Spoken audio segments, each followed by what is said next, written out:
Welcome to this two-part video looking at how I produce a picture of Elvis Presley.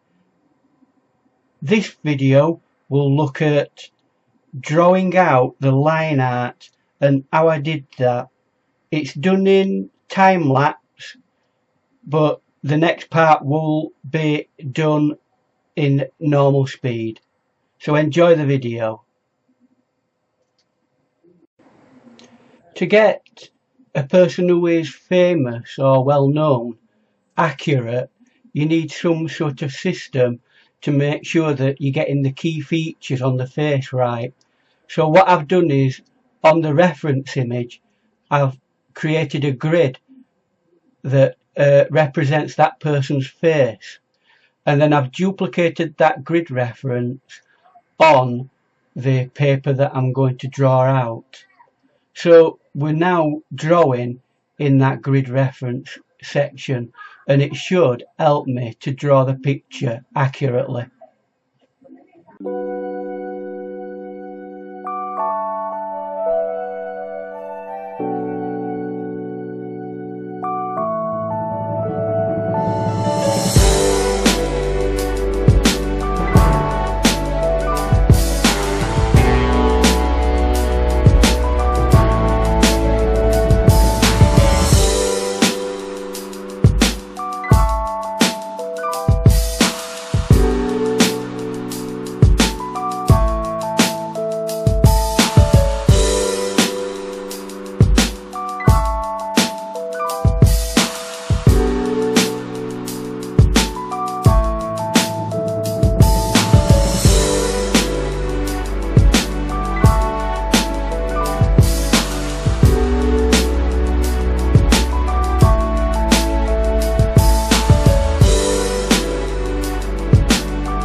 So this is our line art complete. What we'll need to do in our next video is transfer that onto whatever substrate we plan on doing the final piece on. So that's what we'll be doing in the next video, and I hope you can join us in that.